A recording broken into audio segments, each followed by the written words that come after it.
Ada kekecewaan dari sejumlah elit PDI Perjuangan soal manuver keluarga Jokowi. Tapi ada juga yang tidak mempermasalahkan seperti penjelasan Ketua DPP PDIP Puan Maharani.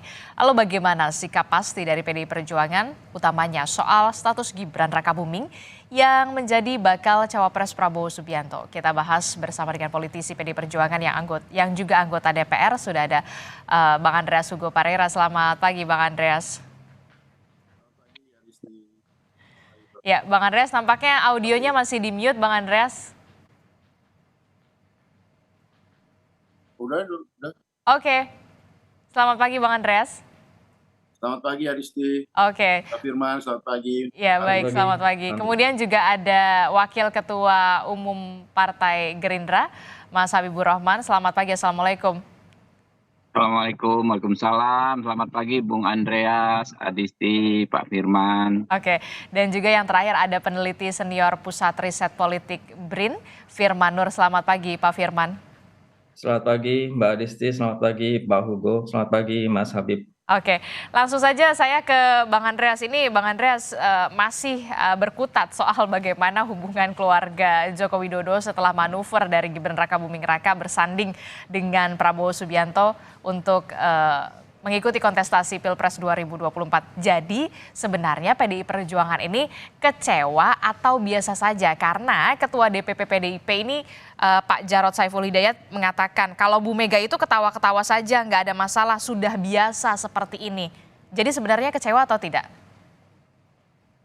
Ya, ungkapan kekecewaan atau perasaan itu kan hal yang biasa. Tapi persoalannya itu kan bukan hanya soal rasa seseorang. Tapi ini kan di satu pihak artinya kita bicara soal bagaimana kepentingan bangsa dan negara, bagaimana soal konstitusi kita yang merupakan panduan hidup kita bernegara. Oke, Bang Andreas, maaf kami kurang bisa jelas mendengar suara Bang Andreas. Mungkin speakernya untuk audionya, headsetnya didekatkan. Halo? Ya, halo. Untuk speakernya mungkin lebih didekatkan, Bang Andreas. Sudah. Oke, gimana? Bisa dilanjutkan? Ya, silakan. Ya, ini bukan hanya soal perasaan, rasa seseorang, tetapi tentu kalau rasa itu bisa berbeda-beda gitu. Tetapi hal yang paling mendasar yaitu di satu pihak kita bicara soal pemilu, dan proses pemilu itu adalah proses yang menyangkut hak rakyat untuk memutuskan nasib bangsa ini 5 tahun ke depan, dan itu menyangkut kepentingan nasional, termasuk juga bagaimana proses yang berlangsung, dan di situ kita bicara soal kepentingan nasional. Sementara yang lain bicara soal atau lebih mementingkan persoalan keluarga, dan proses itu yang kita lihat sekarang gitu. Antara persoalan kepentingan kita bersama sebagai bangsa dan negara dan kepentingan keluarga. Jadi masalahnya di sini adalah masalah kepentingan nasional versus kepentingan keluarga. Itu yang terjadi, dan itu yang saya kira hal substansi yang menjadi persoalan kita gitu. Dan PDI Perjuangan di sini mengekspresikan apa yang dirasakan itu, apa yang dilihat, apa yang dialami, termasuk terhadap PDI Perjuangan sendiri, itu adalah masalah kepentingan nasional versus kepentingan keluarga yang terjadi. Dan itu adalah kepentingan kita bersama, bukan hanya kepentingan PDI Perjuangan.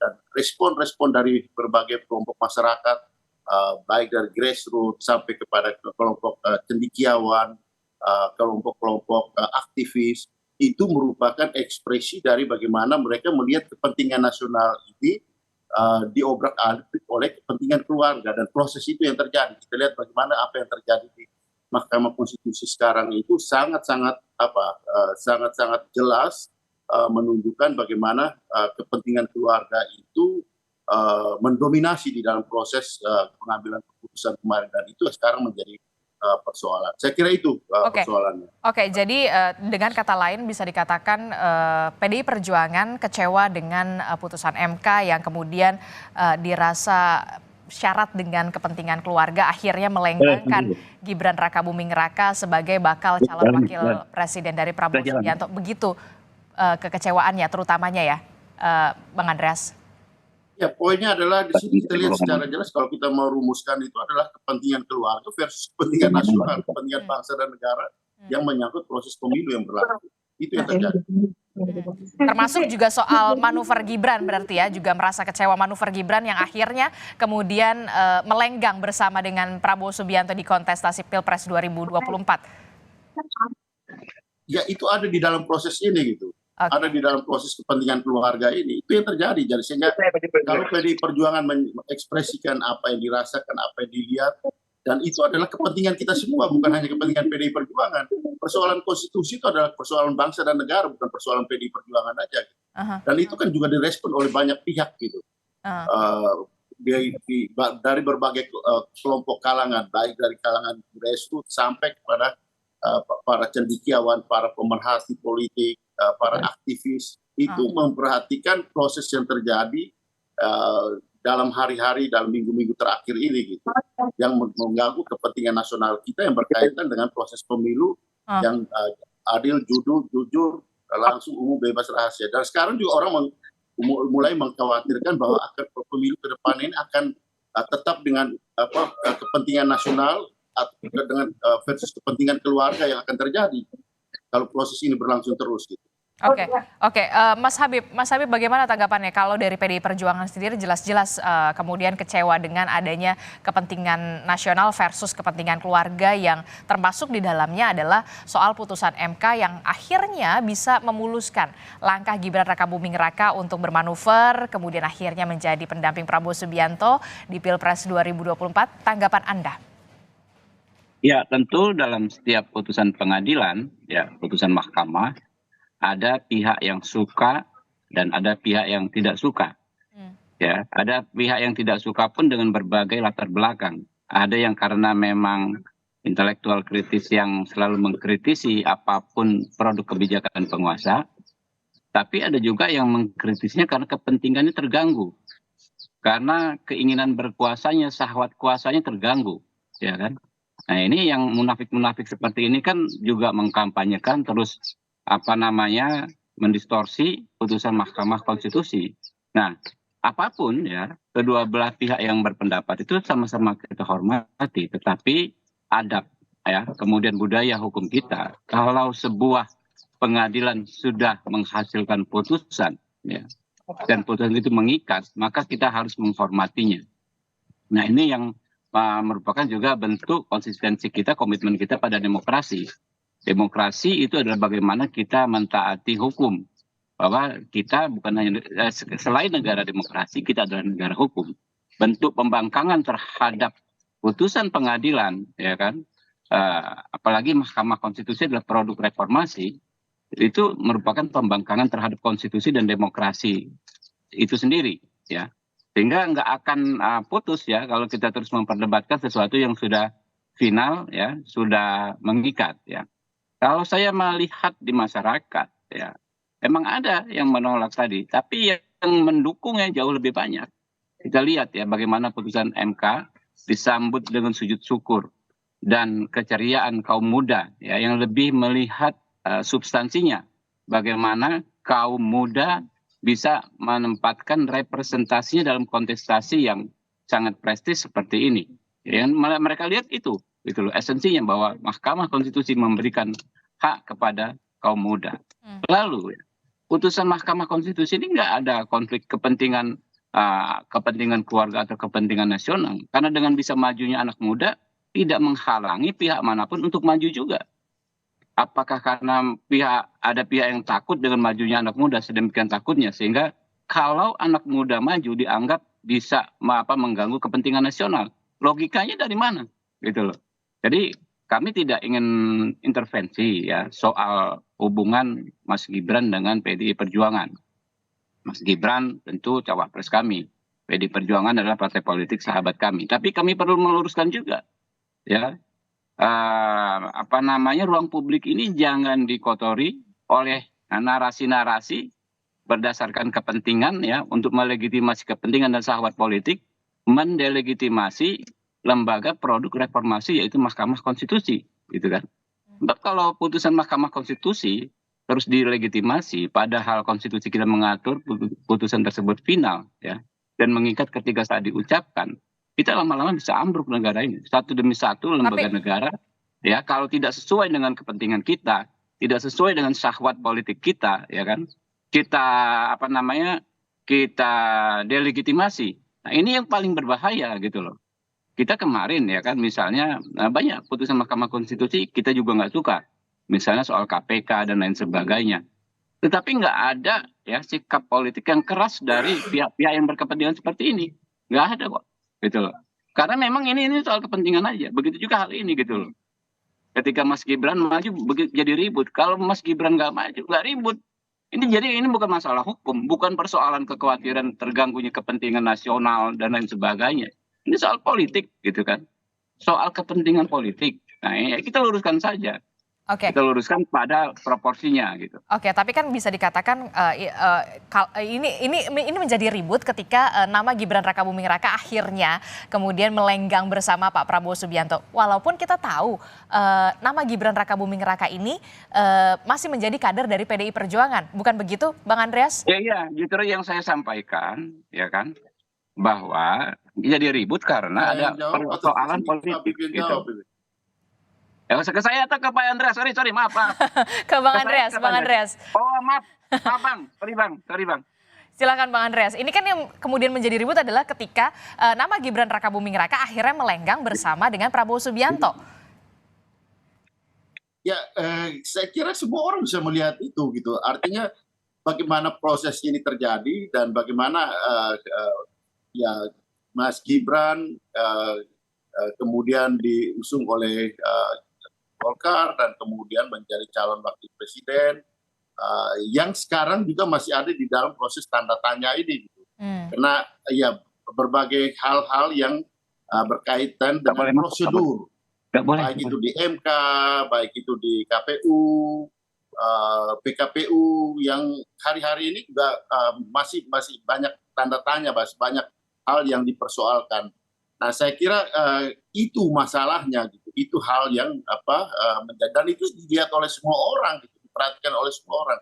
Kalau ya persoalan ini berjalan dengan prosedur yang ya sesuai dengan rule of law, bukan rule by law. Nah, itu mungkin akan berbeda gitu. Tapi yang terjadi ya persoalan ini kemudian bergulir dan itu menyangkut ya Mas Gibran yang juga ya kader di PDI Perjuangan yang sekarang diusung oleh koalisinya Pak Prabowo gitu. Jadi ini menjadi suatu menjadi polemik dan diperhatikan oleh semua orang dan ditanya oleh ya berbagai kalangan masyarakat. Oke. Saya kira kita lihatlah nanti masyarakat yang akan menilai. Secara politis masyarakat yang akan menilai berbagai proses yang terjadi di kalangan elit politik yang sekarang terjadi, baik itu di MK, baik itu kemudian di DPR. Ya, saya kira ini sangat-sangat jelas dan sekarang ya kita tidak bisa juga menipu dengan berbagai macam hal. Gitu. Oke, tapi kalau tadi kata Mas Habib tidak semua putusan bisa memuaskan semua orang begitu. Tanggapan Anda seperti apa? Ya itu betul, artinya bahwa tidak setiap keputusan ya memuaskan semua pihak. Tetapi hal yang sangat prinsip, apakah keputusan-keputusan itu berjalan sesuai dengan aturan main dan yang kita lihat sekarang kan persoalan pelanggaran etika, pelanggaran etik yang mempunyai konsekuensi jauh tadi baru Prof. Denny Indrayana menjelaskan itu. Juga banyak ahli-ahli hukum, saya bukan ahli hukum tata negara, bukan ahli hukum yang membidangi hal tersebut. Tapi ini disuarakan oleh banyak orang. Dan saya kira ya teman-teman yang di bidang hukum lebih memahami hal ini. Tetapi respon dari publik ini juga sangat kuat melihat persoalan ini. Dan ini menjadi menjadi etalase politik kita yang itu tadi yang berbau KKN, kolusi, korupsi dan nepotisme. Betul. Dan ini juga dilihat oleh dunia internasional. Kalau kita perhatikan berbagai trending topik internasional, ini termasuk salah satu trending topik internasional di dalam minggu-minggu terakhir ini, dalam 1 minggu terakhir paling tidak. Oke, oke, betul memang tidak semua keputusan bisa memuaskan banyak orang, tapi kemudian Bang Andreas juga tadi menyatakan keputusan yang bagaimana dulu, apakah memang sudah sesuai dengan aturannya atau belum? Karena kita tahu ada yang melaporkan ke majelis atau Mahkamah Kehormatan Dewan begitu ya, Majelis Kehormatan Dewan MK terkait dengan etik dari ketua MK sendiri. Nah, ini yang kemudian masih menjadi apa ya? Istilahnya masih akan ada babak baru nantinya untuk persoalan batas usia capres dan juga cawapres ternyata. Pak Firman, apa yang bisa Anda baca dari kedua pernyataan baik itu Mas? Mbak, Ya, bisa nggak fair? Saya kan Pak Firman dikasih 2 kali. Oke, silakan Dikasih 2 Mas kali Habib, juga dong. silakan. Jadi, Tanggapan Anda? ya, jadi termasuk soal apa yang diklaim disebut proses. Masyarakat juga menilai, masing-masing masyarakat menilai. Ada yang berpendapat prosesnya sudah selesai, sudah sesuai dengan ketentuan perundang-undangan. Ada juga masyarakat yang berpendapat sebaliknya dan jauh lebih besar gitu loh. Jadi nggak bisa diklaim publik, ya internasional dan lain sebagainya menganggap ini proses yang bermasalah. Lebih banyak kok yang menganggap nggak ada masalah dan lebih banyak yang memang tidak mempermasalahkan kok gitu loh.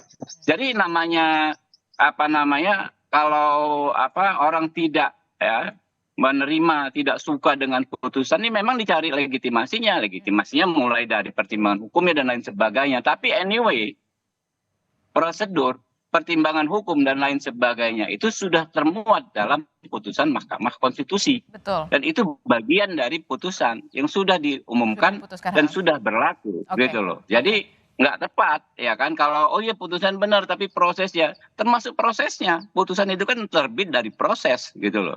Jadi termasuk proses yang ketika sudah diputus, saya yang tadi yang tidak suka dengan misalnya proses persidangan putusan terkait undang-undang KPK.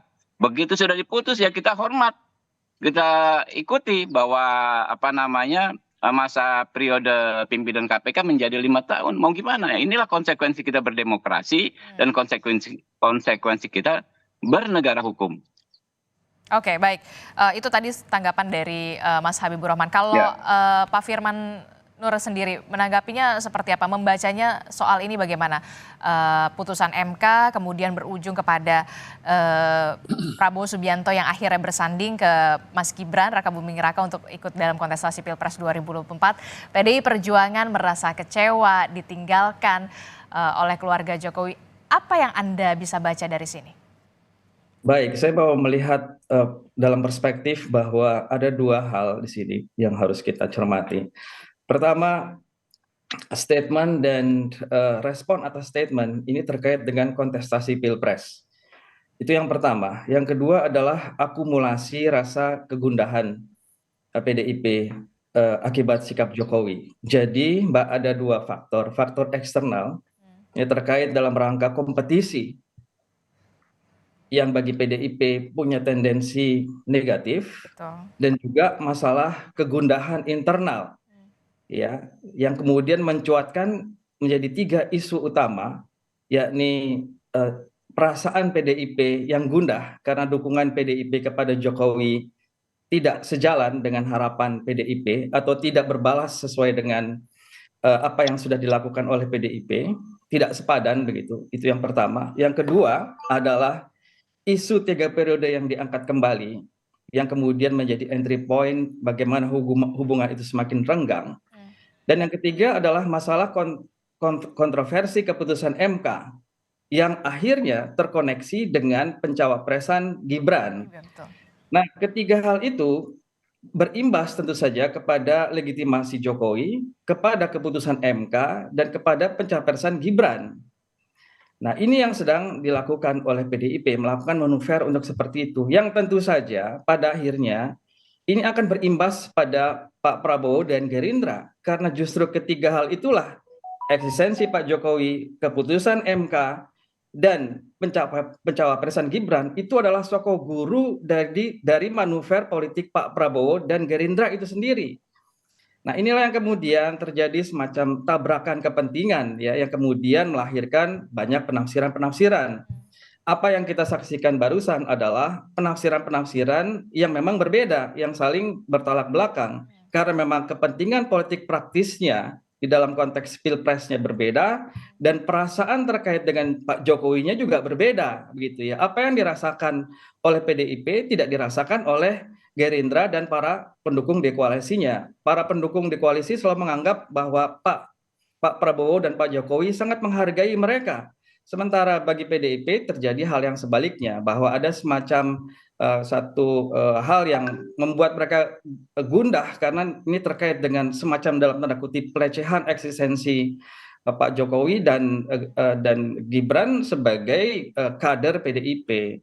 Nah, jadi saya kira apa yang kita lihat dan ini akan terus berlangsung nanti sampai Februari adalah perbedaan persepsi karena perbedaan kepentingan kontestasi Pilpres dan juga perbedaan perasaan terhadap Pak Jokowi begitu.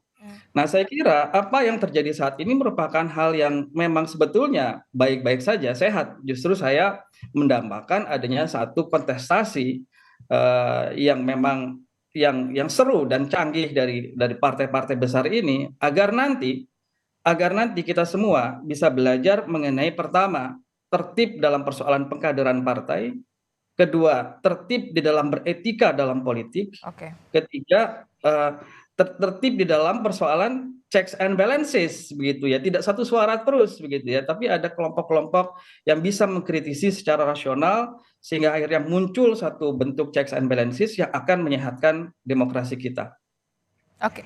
Oke, kalau dari kacamata Anda sendiri, Pak Firman, kenapa kemudian akhirnya bisa dikatakan Kaesang, kemudian Gibran Rakabuming Raka ini masuk kemudian berada di kubu dari Prabowo Subianto? Jangan dijawab dulu, kita jeda sejenak. Tetaplah bersama kami di Sapa Indonesia Pagi.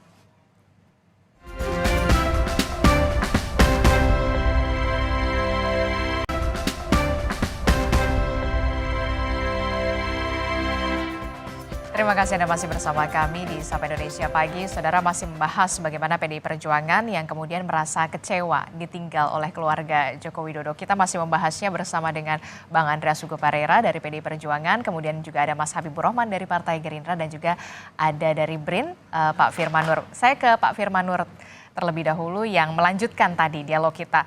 Sebenarnya apa yang kemudian menjadikan alasan akhirnya dua anak dari Presiden Joko Widodo, Kaesang Pangarap dan juga Gibran Rakabuming Raka akhirnya berada di kubu Prabowo Subianto? Apakah mungkin ada faktor begini, Presiden Joko Widodo cukup percaya diri bahwa suara-suara di grassroots cukup bisa mendukung akhirnya beralih ke kubu Prabowo Subianto? Apakah Anda melihat itu? Ya, saya kira Pak Jokowi punya perhitungan-perhitungan politik strategis tersendiri ya, dan saya kira memang dari gestur yang beliau perlihatkan tidak memperlihatkan sebuah dependensi terhadap PDIP yang demikian tinggi. Ini berarti memang Pak Jokowi merasa ada kekuatan lain, bisa disebut sebagai kekuatan relawan yang bagi Pak Jokowi selama ini jauh lebih meaningful dan lebih powerful dari kekuatan partai begitu yang dia rasakan. Sehingga bagi Pak Jokowi dia tidak terlalu merasa dependen terhadap partainya sendiri, dan ini juga membuat kedekatan beliau ya, daya loyalitas dan juga kedekatan tadi itu tidak sekuat yang diinginkan oleh PDIP, yang ini terrefleksi kemudian dari bagaimana sebagai seorang ayah dia tidak cukup untuk bisa membawa putra-putranya merasa terikat dengan PDIP yang notabene adalah partai begitu, sehingga kita bisa lihat bahwa Kaesang menjadi ketua umum PSI dan saat ini Gibran ada di pihak Pak Prabowo yang notabene adalah pesaing politik dari Pak Ganjar sebagai kader dan juga pilihan dari PDI Perjuangan begitu, Mbak. Oke, kalau Anda melihat sebenarnya seberapa besar kemudian efek dari keluarga Jokowi ini kepada pemilih nanti? Ya, saya kira ya nanti biar hasil pemilu yang akan menunjukkan itu ya, Mbak. Tapi saya kira Pak Jokowi tetap memiliki kelompok pendukung yang cukup loyal, yang cukup bergerak, dinamis di akar rumput, yang tentu saja di dalam konteks kampanye dan juga pemilu nanti punya efek terhadap hasilnya begitu.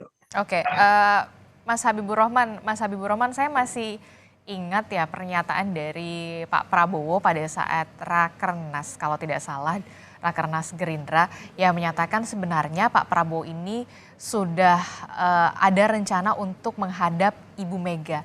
Apa perkembangannya? Apakah nanti ini benar-benar bisa terwujud dan kira-kira apa yang akan dibahas? Sebenarnya apa ya, bisa dikatakan Gerindra dan juga PDI Perjuangan ini kan seperti yang Mas Habib katakan, cinta pertama di 2019. Perlukah kemudian ini harus kita duduk satu meja, ngobrol supaya akan ada titik temu di sini, Mas Habib?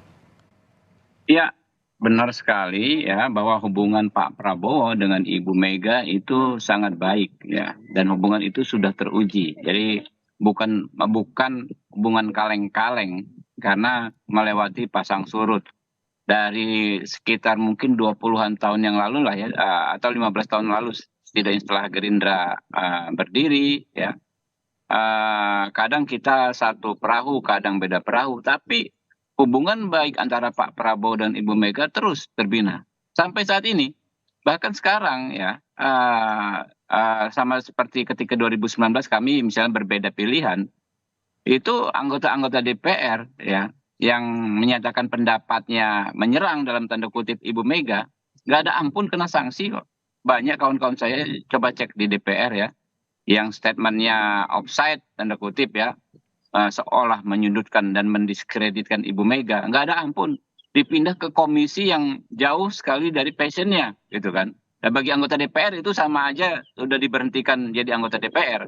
Misalnya kayak saya nih ya, Komisi 3 karena lawyer, dipindah ke Komisi Keuangan, saya nggak akan nyambung ya, percuma saya di DPR. Kurang lebih begitu, apa namanya, care-nya Pak Prabowo ya kepada Ibu Mega ya, begitu hormat dan respect-nya. Dia memasang sikap yang tegas kepada kadernya untuk tidak mendiskreditkan. Nah, kemudian memang Pak Prabowo itu ya ketemu Ibu Mega itu reguler biasanya ya, dari dulu kapanpun mau ketemu sering ketemu, dan menjelang pemilu Pak Prabowo kan memang menemui semua tokoh-tokoh politik, bukan hanya dengan Ibu Mega. Pak Prabowo juga kalau kita ingat bertemu dengan Pak Surya Paloh ya, walaupun waktu itu Pak Surya Paloh sudah mengajukan Pak Anies Baswedan sebagai capres. Nah, di situ kan ada kalimat yang cukup menarik, katakan kita sependapat untuk berbeda pendapat, ya kan? Sepakat untuk tidak sepakat. Nah, sepakatnya apa? Bahwa dalam konteks kebangsaan ya, kita harus menjaga jangan sampai perbedaan pilihan ini menjadikan kita terpecah belah sebagai bangsa. Pada akhirnya tujuan kita sama, kata Pak Prabowo. Tentu Pak Surya Paloh itu seorang merah putih ya, yang di hatinya merah putih. Apalagi Bu Mega ya, beliau paham sekali. Jadi perbedaan pilihan sesaat ya, paling-paling kan kita sampai Februari. Selanjutnya kita kan memang harus bersatu padu sebagai bangsa, bagaimana memastikan ya segala legasi pemerintahan saat ini yang sudah baik terus tercapai. Nah, saking baiknya hubungan itu antara Pak Prabowo dan Bu Mega, kami di level apa namanya bawahnya ya, kami kadang-kadang nggak tahu, tiba-tiba ketemu ya kan, tiba-tiba sudah berkomunikasi. Mereka tuh bisa kapan saja, tapi mungkin hal teknis, ada kesibukan dan lain sebagainya, sehingga pertemuan antara dua sahabat tersebut belum sempat terwujud saat ini. Oke, tapi ada rencana, masih terbuka rencana Pak Prabowo untuk bertemu Bu Mega hingga saat ini? Ya, itu yang disampaikan ya, apa namanya, Pak Prabowo ya, kita siap kalau Pak Prabowo dikasih waktu ya untuk menghadap beliau, menghadap Ibu Mega, Pak Prabowo siap. Oke, Bang Andreas, tanggapan Anda kalau dari Mas Habib juga mengatakan, memang kan Pak Prabowo mengatakan saya sudah rencana untuk izin menghadap Bu Mega. Kalau PDI Perjuangan sendiri bagaimana sebenarnya, terbuka? Karena kan kita tahu ini dua partai besar ya, kemudian yang akhirnya sepakat untuk tidak sepakat. Setelah kemudian kita tahu nama Gibran Rakabuming Raka ini disandingkan bersama dengan Pak Prabowo. Bang Andreas. Oleh tadi itu betul gitu. Artinya dalam arti bahwa hubungan Ibu Mega dengan Pak Prabowo meskipun beda dalam posisi pernah bersama pernah berbeda, itu setahu saya hubungan itu komunikasi tetap baik, apalagi kalau di saat-saat jadi dibutuhkan. Bahkan ya kalau kita lihat ke belakang, ketika Pak Prabowo itu dulu lama di luar negeri, Jordania, yang mengizinkan Pak Prabowo pulang itu adalah ketika Ibu Mega menjadi presiden. Ya, betul. Dan saya mendengar cerita bahwa yang menjemput, termasuk menjemput Pak Prabowo di tangga pesawat itu adalah almarhum Pak Taufik. Jadi ada hubungan emosional yang cukup panjang. Nah, tapi persoalannya bukan persoalan itu gitu. Apa yang saya ingin melanjutkan apa yang disampaikan oleh Mas Firman tadi gitu. Bahwa ya keluarga ini termasuk Pak Jokowi dan ya Mas Gibran melihat ya lebih penting bagaimana memenangkan ini dengan ya ada relawan yang bisa digunakan dan mereka yakin dengan pola-pola seperti itu. Dan ini yang terjadi bisa juga terjadi pada Golkar, pada partainya Mas Habib, bahwa akhirnya partai itu hanya dijadikan alat kuda tunggangan sementara untuk tujuan yang lebih jauh adalah tujuan bagaimana memenangkan kekuasaan keluarga ini gitu, termasuk proses-proses sebelumnya. Jadi kalau sekarang PDI Perjuangan adalah victim, PDI Perjuangan menjadi korban, ke depan bisa jadi Golkar juga bisa jadi korban. Ini kan sudah kelihatan gitu. Bisa jadi partainya Mas Habib juga ya kita sekarang sama-sama gitu. Kalau kemudian saya tinggalkan Anda ya ini karena saya yang bisa memenangkan ini gitu. Jadi kalau ada pengamat yang menyampaikan dengan kritik dan bahasa yang agak keras, le eta semua dari ya dengan negara ini adalah saya bisa menggunakan semua hal untuk kepentingan meraih kekuasaan, ini yang bahaya untuk demokrasi kita gitu. Dan ini bisa mungkin terjadi, dan indikasi-indikasi ini yang sudah kelihatan. Nah, ini yang ingin kami sampaikan, ini yang sekarang proses ini yang kita ingatkan. Ini bukan soal PDI Perjuangan aja gitu, tapi ini soal kita semua gitu. Nah, saya kira Mas Firman bisa memberikan penjelasan seperti itu. Ini dalam kacamata akademis kan kita bisa melihat ini, indikasi-indikasi ini kan sudah kelihatan gitu. Dan banyak sekali pengamat-pengamat yang melihat bahaya ini gitu, dan bukan saja PDI Perjuangan, tapi ini juga bisa terjadi pada Golkar, dan ini sudah kelihatan. Bisa juga terjadi pada partainya Mas Habib, bahwa partai ini di dalam proses ini hanya kendaraan, hanya alat untuk saya mencapai kekuasaan. Saya bisa lari ke sana, saya bisa lari ke sini, saya bisa mengatur sana, saya bisa mengikat orang di sini supaya ikut di dalam gerbong yang saya inginkan, yaitu kekuasaan. Bagaimana cara saya mencapai kekuasaan. Nah, saya kira ini poinnya, Mbak Adisti. Oke. Pak Firman, analisa Anda soal ini? Iya, sebetulnya seperti yang saya katakan tadi, ke depan bangsa ini akan belajar mengenai bagaimana kita beretika di dalam internal partai politik. Sebetulnya akan lebih enak kalau memang tujuan akhirnya seperti ini. Ini diawali dengan pengunduran diri secara formal, secara baik-baik Gibran di PDIP untuk kemudian secara gentleman menyatakan saya punya posisi yang berbeda. Dengan visi misi yang jelas, dan saya akan bergabung dengan Pak Prabowo. Intinya adalah problem utama demokrasi kita kan juga terkait dengan internal partai politik.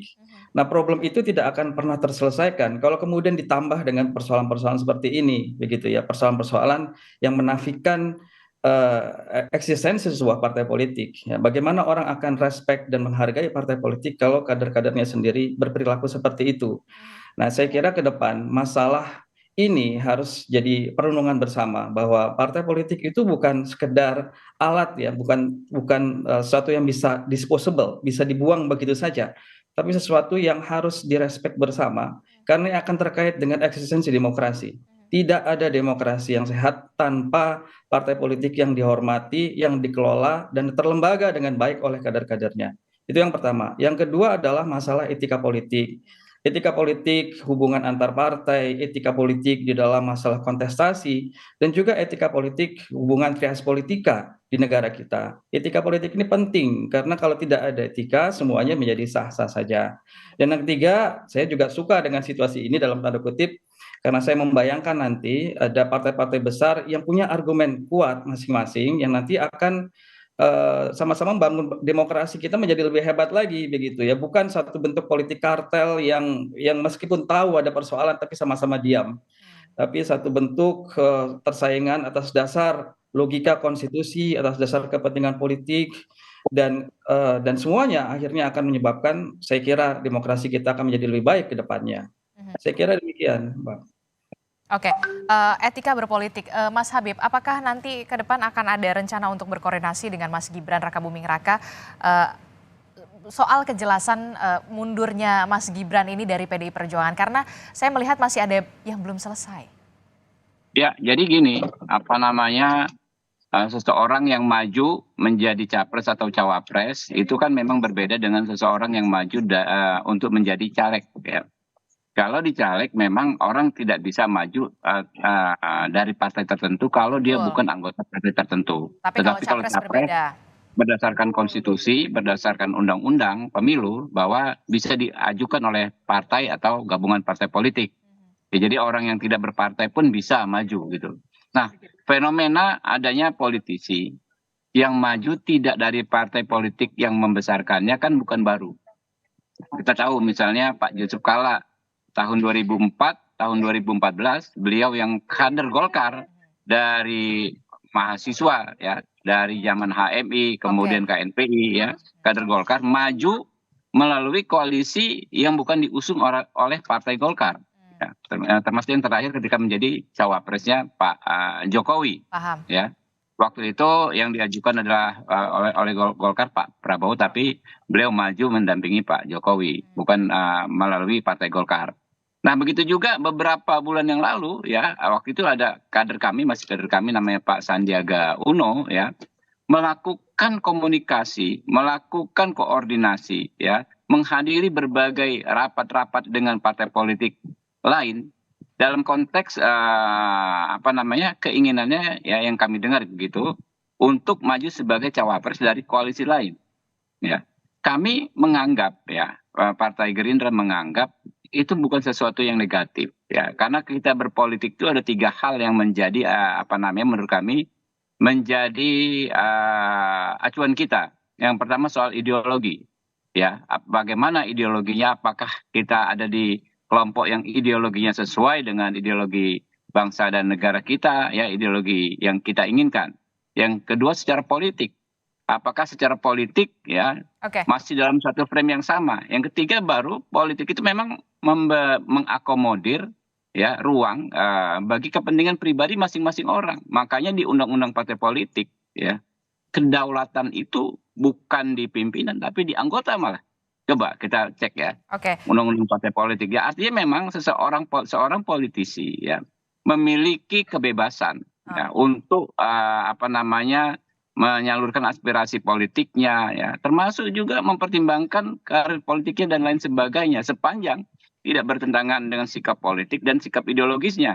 Nah, ini yang kami menjadi pegangan, sehingga kami coba Anda cek jejak digital kami ya, jubir-jubir resmi Partai Gerindra, ketika misalnya Pak Sandi belum mengundurkan diri tapi sudah hadir di mana-mana, disebut-sebut sebagai cawapres ya, belum mengundurkan dari Partai Gerindra waktu itu ya, kami nggak ada masalah ya, silakan saja gitu loh. Jadi dan kami tidak mau mengintervensi, kami tidak ingin mengintervensi hubungan Pak Gibran, Mas Gibran dengan PDI Perjuangan.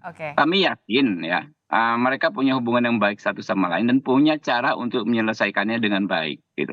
Oke, kita akan tunggu bagaimana kelanjutan ini, karena kita mengharapkan tentu saja pemilu yang bisa dikatakan jujur, adil, dan juga damai pastinya. Oh iya, tentu sepakat sekali kita. Oke, baik, terima kasih Mas Habibur Rahman telah bergabung bersama kami, dan juga ada Bang Andreas Sugeng Parera dari PDI Perjuangan, terima kasih, dan juga ada Pak Firmanur dari BRIN, terima kasih informasinya dan juga perspektifnya. Kita ngobrol lagi lain waktu. Terima kasih Bapak-Bapak.